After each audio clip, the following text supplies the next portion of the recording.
and for this truth that we can always count on in your word. We love you, Father. We honor you and we praise you always. In Jesus' name. Amen. Okay, so, all right. Without further ado, let's go to our scripture reading. Let's go to the book of John. Let's go to John 5. And let's read verse 46 to 47.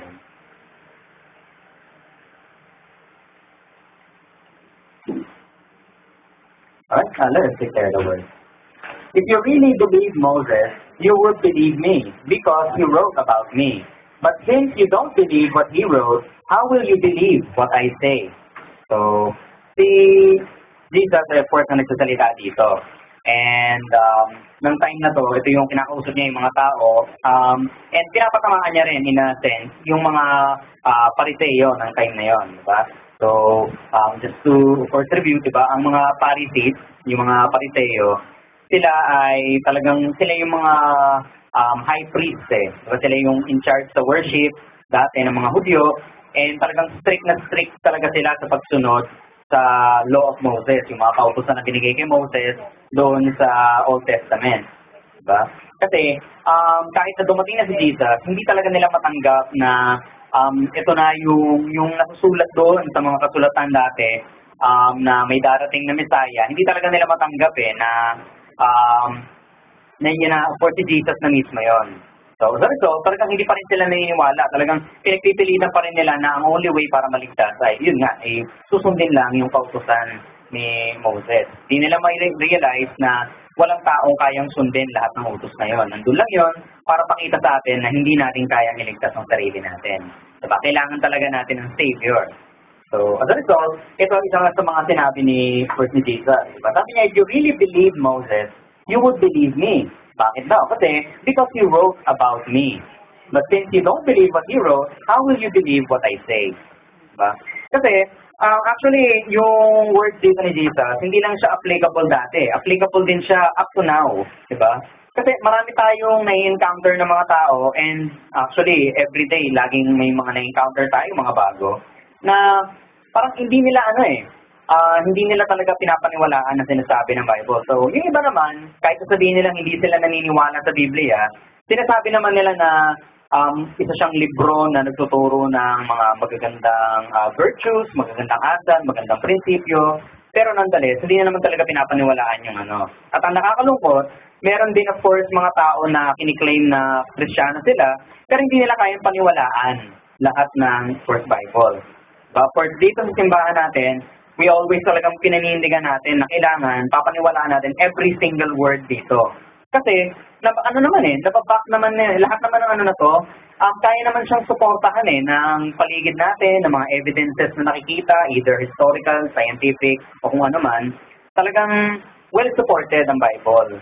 Talagang it's only kapag ikaw mismo nagpupumilit na hindi siya paniwalaan, yun na yung time na nahihirapan ka ng paniwalaan na nangyari yung mga nandito.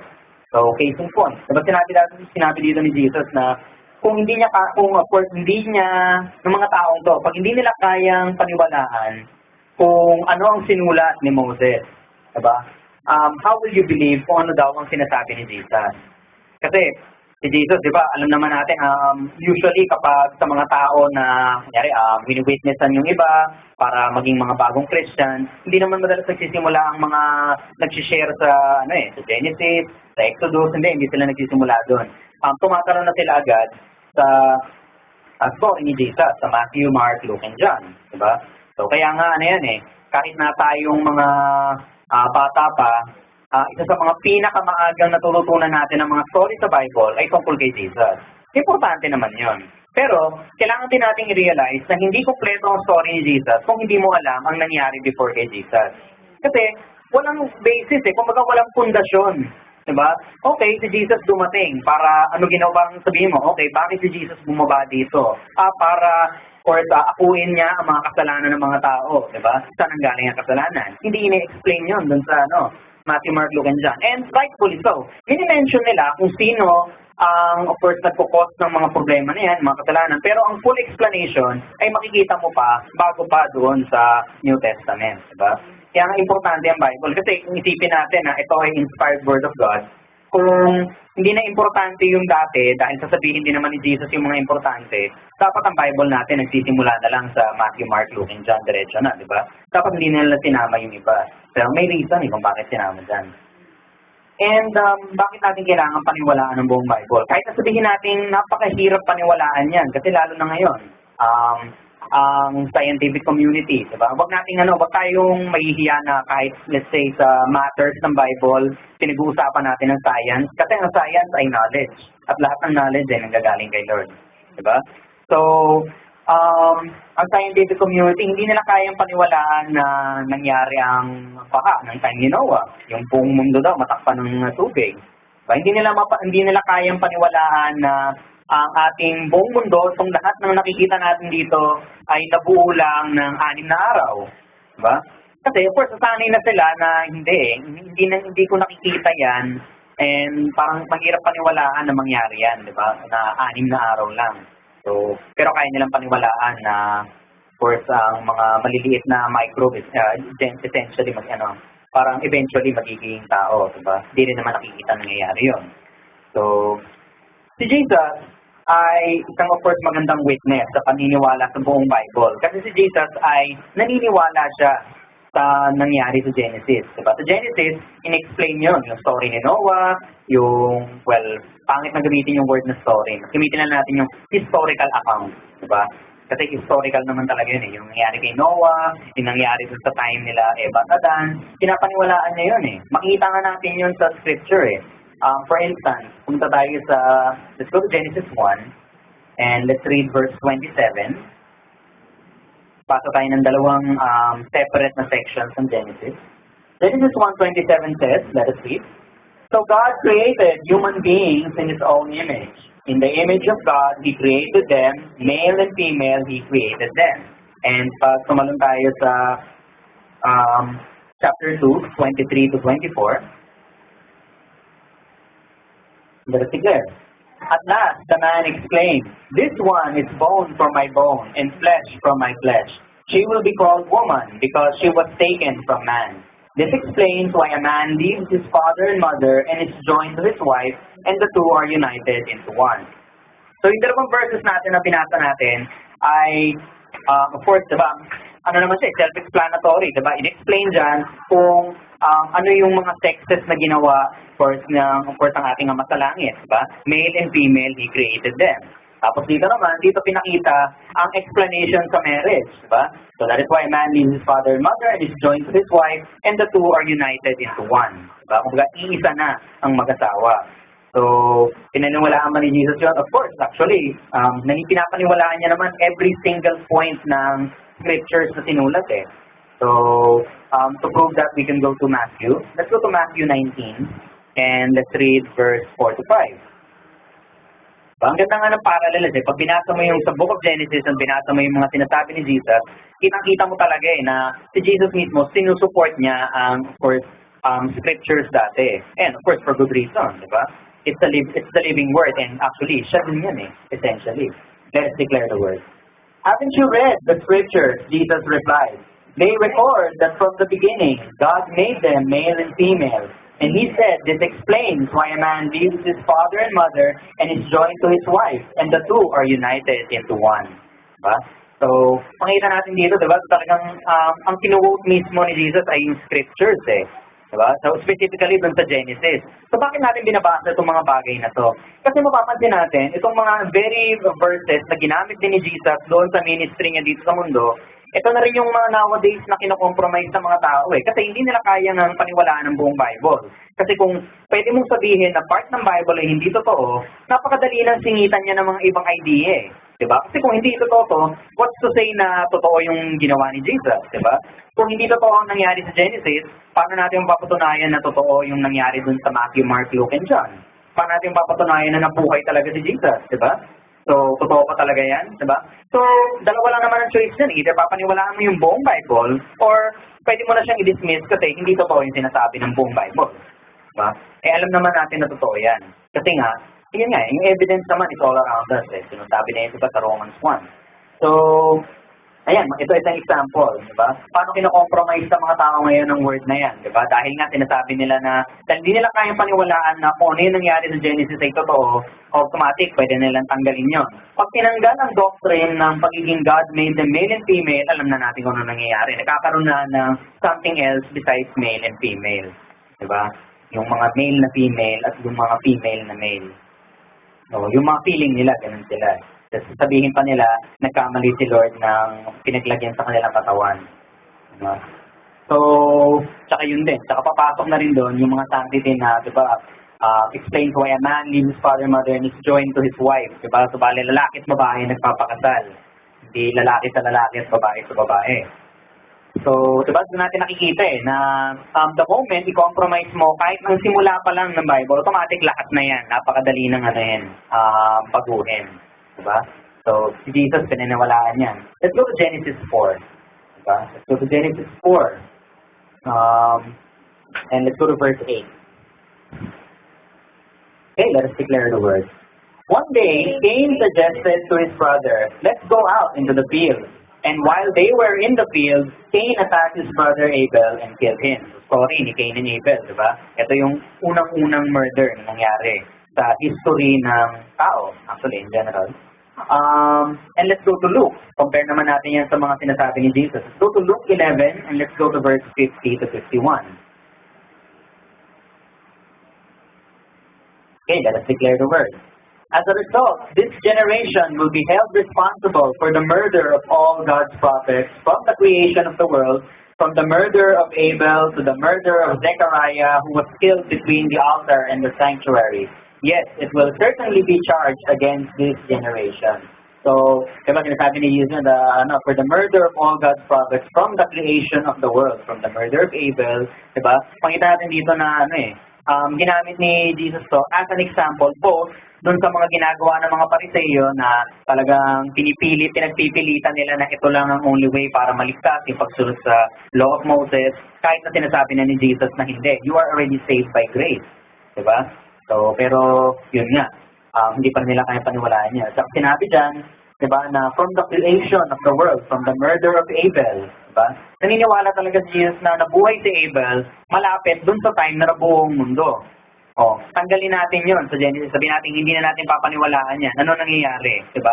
Yun ang exactly dinidiscuss sinasabi niya, tinuturo sa ating sa mga bata ngayon, diba? Up to now, hanggang sa college. Yan ang makikita mo. Parang natuwa nga ako diba? Ako ay nag-aaral ako sa isang Christian school, diba? UNITA Christian Colleges. Isang beses, natripan ko lang, nandun ako sa library, mahilig naman ako kasing tumambay doon. Palamig may aircon.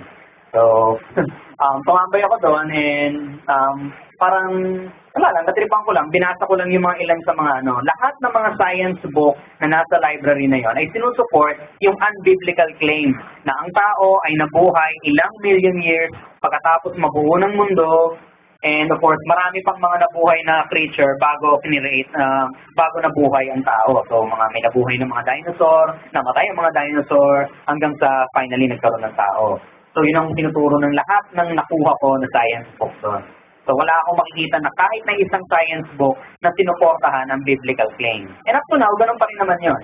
So, let's say yan, sa ating mga bata dito, diba, sa mga estudyante, kahit ako masasabi ko sa inyo, subukan yung tingnan yung mga nasusulat doon sa mga library, sa mga science section ng mga library ng school. More often than not, yun ang nasusulat doon. Diba?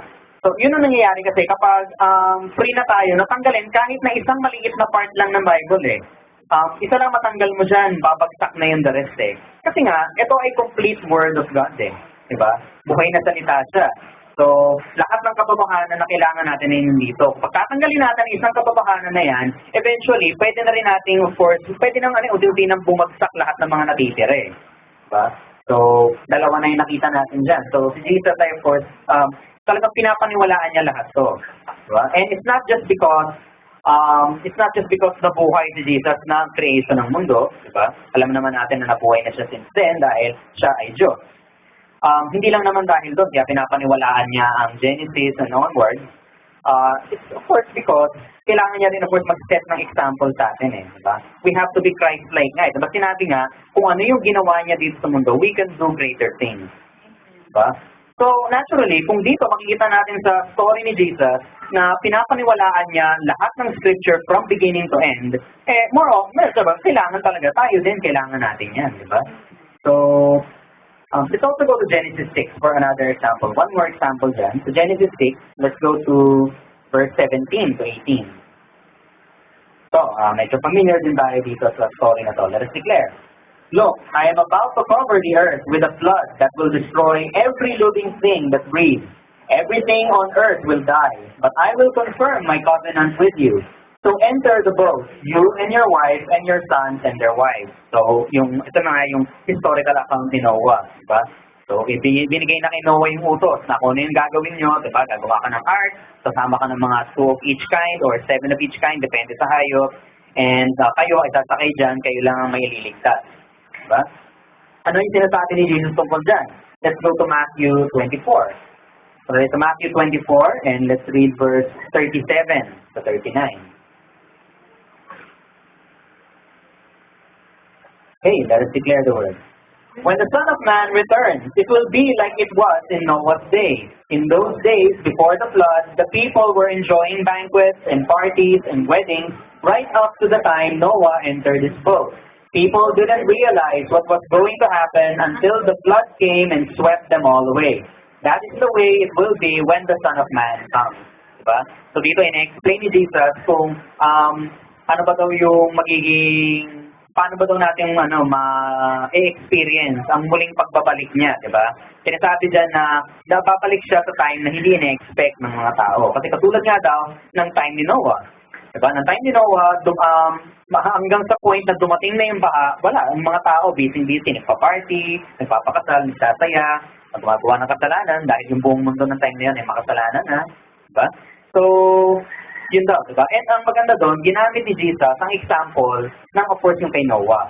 So, isa na naman point na talagang naniniwala talaga siya doon sa nasusulat sa scripture. So, si Jesus mismo ay naniwala of course doon sa story ng creation, diba? Na 6 days lang ng creation at hindi yun nangyari several million years ago. Naniwala of course si Jesus na nangyari yung global flood ng panahon ni Noah. So pininiwalaan niya lahat yun. And of course, we are told to be of course like Christ, diba? We are told to be maging katulad lang ni Jesus. So in other words, kailangan napapaniwalaan din natin lahat yun. And makikita naman natin na nagiging problema kapag hindi natin napapaniwalaan, kung hindi natin kayang paniwalaan yan, di ba? Huwag tayo makikinig sa tao. Bago natin pakinggan ng tao, pakinggan muna natin kung ano yung sinasabi ng ating Ama sa Langit, which is nandito na sa Bible. Di ba? So, pag narinig na natin to, pwede natin pakinggan yung mga tao and therefore, makakagawa na tayo ng proper judgment kung ano yung papaniwalaan natin. Di ba? Kapag-simple lang naman namarul na ganun So, let's go to Genesis 3:15. Actually, ito pa nga isang reason ito ang isang magandang point dyan. If we go to Genesis 3:15, ito na yung pinopronounce na yung ano yung mangyayari dun sa tao dahil sa kasalanan. Diba? Genesis 3:15, let us declare. And I will cause hostility between you and the woman, and between your offspring and her offspring. He will strike your head, and you will strike his heel. Ito yung sa part na binigay kay Eve, kay Eva, diba? So dahil sa kasalanan niya, yun nga, magkakaroon na siya ng matinding sakit kapag nanganganak. Pero of course, sinabi din dyan na magkakaroon daw ng of course galitan, hostility between you and the woman and between your offspring and her offspring. Itong part na to, Genesis 3:15, ito ang kauna-unahang prophecy ng pagdating ni Jesus. So even before, of course, minention na si Jesus dito sa Genesis 1 pa lang. Kasi doon makikita, let us make man, di ba? Doon natin nakikita yung pagiging three-part being ni Jesus, ng ating Ama sa Langit, di ba? God the Father, God the Son, God the Holy Spirit. So, pero nonetheless, dito sa Genesis 3:15, ito ang kauna-unahang prophecy na makikita natin na dinedeclare kung ano ang mangyayari in the future. Yun nga, yung pagdating ni Jesus. Kasi nga, there will be of course hostility between your offspring. So basically, anak ng isang tao, diba? And of course, and her offspring, anak ng tao, and of course, yung pinaka-source ng kasalanan, which is si Satan, diba? Your offspring and her offspring. And he will strike your head and you will strike his heel. So, Kasi ito yung ito nagpapakita or nagsisymbolize ng victory ni Jesus over kay Satan. Kasi 'di ba, si Satan yung serpent ng time na 'to, 'di ba? Siya yung ahas nun. So makikita natin dito na he will strike your head and you will strike his heel. Ito pala yung sinabi kay sa serpent. Medyo nalito ako doon kanina. So ayun, 'di ba? Pag kinumpare natin diyan, dito natin makikita na panalo talaga ang tao dito. Of course, we are victorious naman over Satan dahil nga kay Jesus. Diba? Paano tayo nanalo dyan? Pag kinumpare natin dyan, sabi dyan, yung ahas daw, you will strike his heel. Diba? Pero, sinabi naman dyan na yung tao, he will strike your head. Diba? Pero pag kinumpare natin yan, kapag ikaw ay natamaan dito lang, diba, sa bandang paanan mo, wala, hindi ka naman masyado matasaktan yan . Pero pag ikaw ay natamaan sa ulo, most likely, ikaw mamamatay, diba? So dito nakikita na talaga na victorious, parang dito pa lang pinrophesy na we will be victorious over Satan. Diba? Tayo talaga ay aangat dahil nga sa gagawin ni Jesus. Dito pa lang pinoproclaim na merong mangyayaring event na ang kakalabasan ay magiging victorious ang tao sa kasalanan. So, and of course, the story goes on. Later on, makikita natin yun. Actually, confirmed nga yun Kapag if you go to Romans 16, so, on Genesis 3:15 ay backed by Romans 16 verse 20. So, sa Romans 16:20, let us declare, the God of peace will soon crush Satan under your feet. May the grace of our Lord Jesus be with you. Si Paul yung nagsabi nito. And, of course, ito yung pinaka-most direct na verse na nagpo-connect directly sa Genesis 3:15. Of course, marami pang mga ibang verses na pinapakita na si Jesus ang naging reason kung bakit victorious tayo over sin. Diba? Tayo ay binigyan na ng victory laban dyan. So, pero ito yung pinaka-direct to the point. The God of peace will soon crush Satan under your feet. He will strike you in the head. Basically, talagang durog, patay. Diba? Talagang we are victorious. Kailangan natin tanggapin yon. So, Jesus believed it. And of course, Jesus believed yung Genesis. Ang Genesis, sinasabi din to. In other words, kaysa gawin pa natin siyang complicated, we have to believe yung whole Bible. Paniwalaan natin mula sa simula up to the end, kasi kung sa simula pa lang, hindi natin siya kayang paniwalaan ng 100%. Walang kalalabasan ng faith natin sa salita na to. Kasi talagang all of this counts as iisang salita ng Diyos lang. Diba? Hindi pwedeng part lang nito ay mawawala or part lang nito papaniwalaan natin. Ito ang full Word of God. So we have to believe the full Word. Diba? And let's go to Deuteronomy 9. Let's go to Deuteronomy 9, verse 10.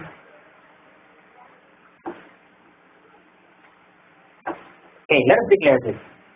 The Lord gave me the 2 tablets on which God had written with his own finger all the words he had spoken to you from the heart of the fire when you were assembled at the mountain.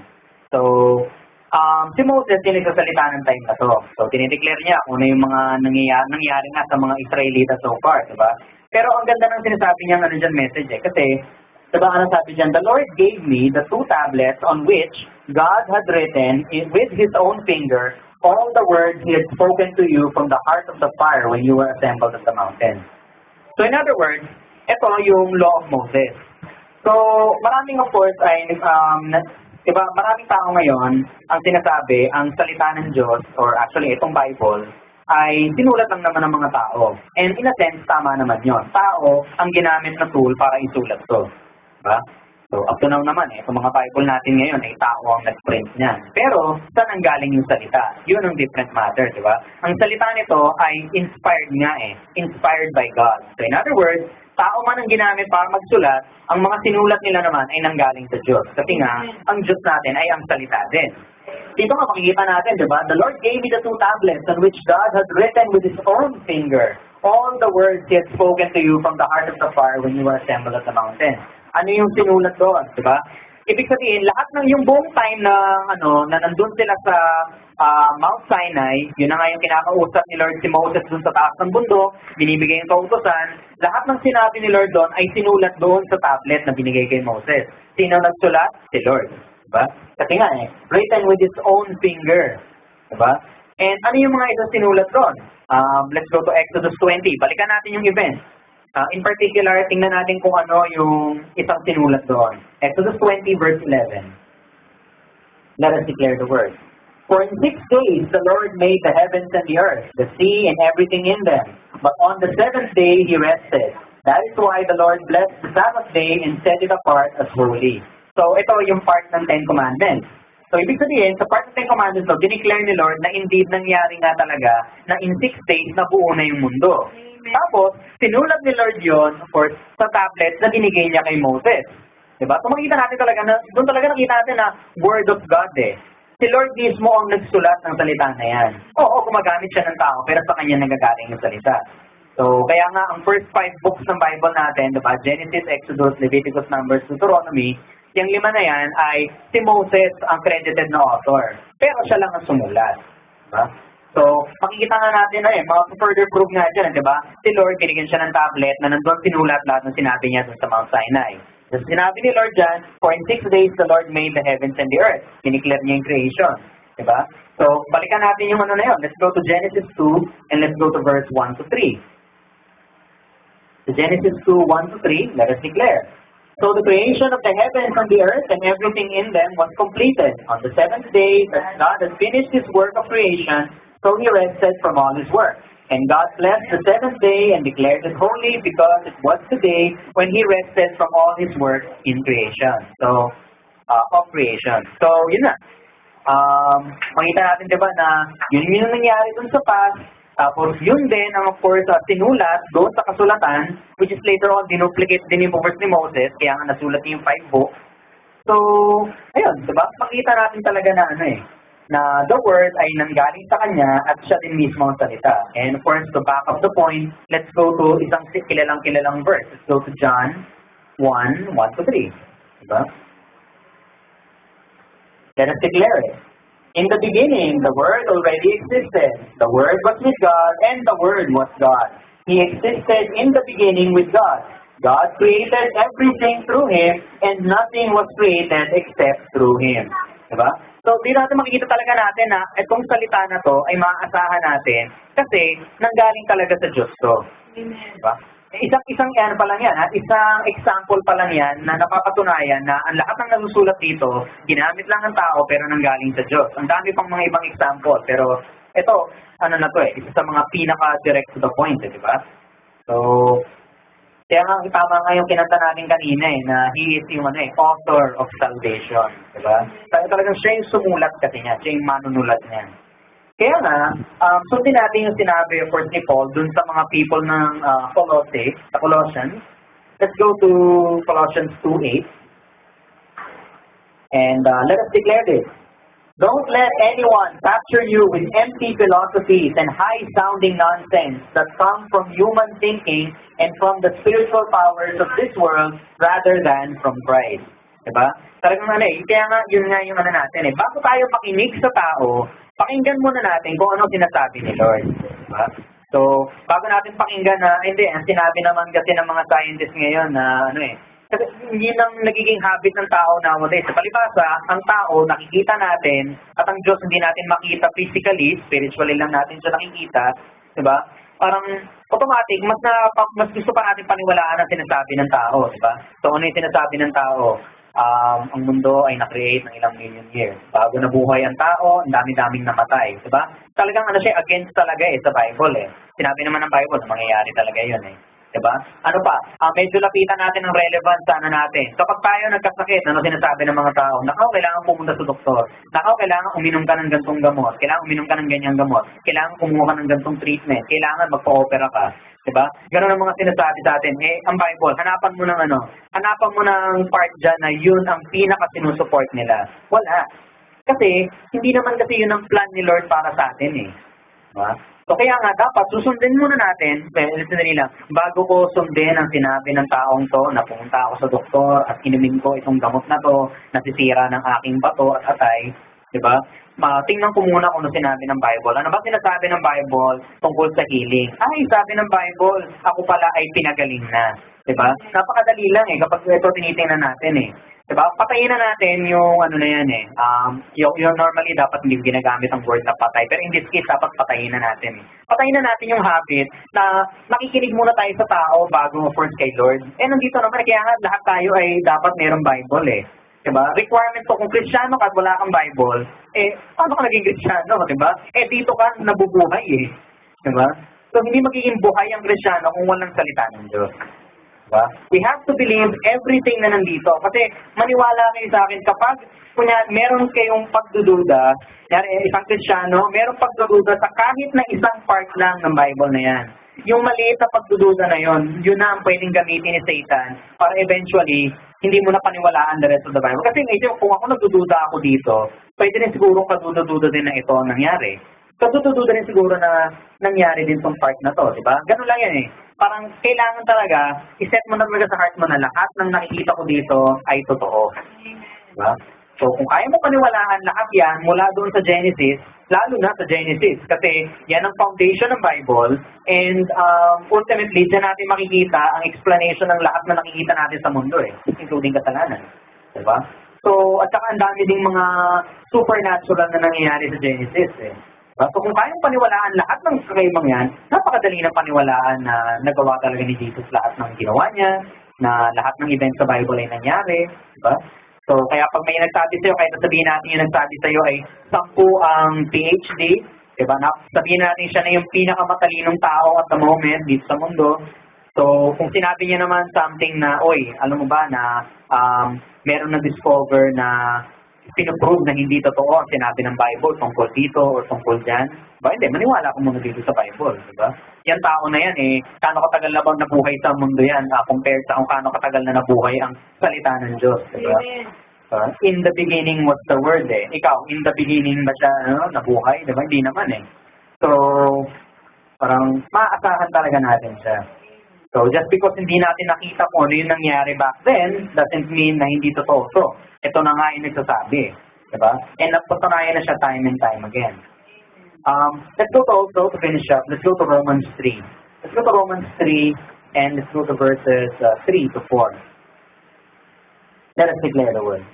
True, some of them were unfaithful, but just because they were unfaithful, does that mean God will be unfaithful? Of course not. Even if everyone else is a liar, God is as the scriptures say about Him. You will be proved right. God is true pala. As the scriptures say about Him, you will be proved right in what you say, and you will win your case in court. Diba? So even if everyone else is a liar, God is true. Diba? Sa atin, sa much more familiar na diba? Let every man, diba? Let God be true and every man a liar. Diba? Kasi yun naman diba? Totoo naman ayan, diba? So, totoo, let God be true and every man a liar. Diba? So, pag-consider mo na ang Diyos natin ang katotohanan. Kasi, bakit? Actually, siya naman kasi ang katotohanan, diba? I am the way, the truth, and the life, diba? So, talagang, bago tayo maniwala nga sa iba, ay maniwala na tayo first sa Lord. Bakit? Kasi, ang lahat ng tao dito sa mundo ay merong physical part.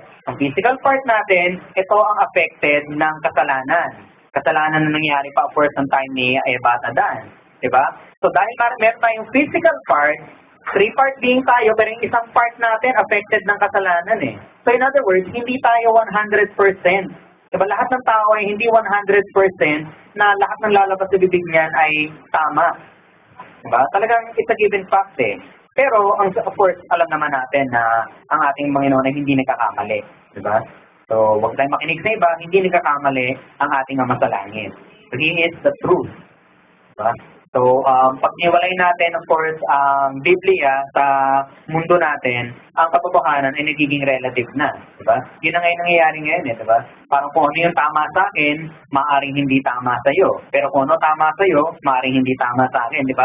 Wala na Parang wala nang, hindi na tama yung measure ng kung ano ba talaga ang tamang sinusunod ng mga tao. Sasabihin ng marami na maling pumatay. Pero merong mga tao naniniwala na okay lang patayin ng kaaway niya. Diba? Diba? Wala nang measurement Kailangan natin ng standard. Ang standard na yon ay hindi natin makikita kung hindi natin isasama sa, of course, sa equation ang Biblia. Kasi ang Biblia nagbibigay sa atin ng standard na yon. Diba? So, ito ang truth. So, si Jesus pinaniwalaan every single stroke ng Bible. So, kailangan din tayo din ay maniwala sa buong Biblia. Either paniwalaan natin ito lahat at huwag nating hahayaan na magduda man tayo sa any part ng Bible. The word is true. Diba? Because He is, truth. Diba? He is the way, the truth, and the life. Author of salvation. Yan, diba? So, okay. And, yes, so as always, please alam na natin yon. And as we are always meant to do after yung message natin, if anyone, of course, would like to talagang i-dedicate ang buhay nila, diba? Tanggapin ng first ang kabuuan ng ating first Ama sa Langit, God the Father, God the Son, and God the Holy Spirit. Or kung natanggap mo na siya pero ang iyong pananampalataya naman ay napalayo na sa Kanya, nawala na dahil sa mga problema ng mundo, pwede pa rin naman tayo manumbalik, di ba? So, okay, yes, let us all pray. Father in heaven, we thank you for the truth in your living word. We thank you, Father, that just as you showed that you believed, when you came down to earth, you believed every single part of the word.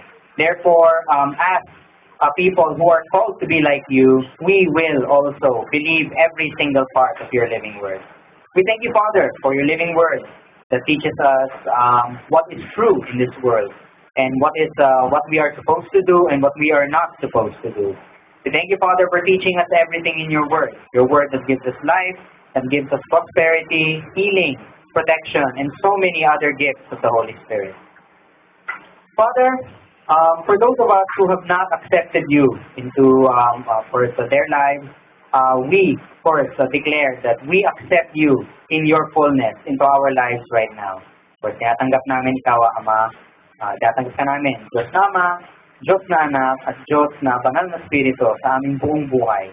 We accept you right now. We, first accept that we are sinners, and we accept you into our lives so that we may be victorious over sin. And we may be victorious over everything, over all the works of the devil. We thank you also, Father, for those of us who have strayed from the faith. We come back to you now and declare that we will go back to your word. We will meditate on it day and night so that in the end we will become prosperous and successful just as you wanted us to be. We thank you, Father, for your goodness and your grace. And we thank you for the truth in your living word. We love you, Father. We honor you and we praise you always. In Jesus' name, amen.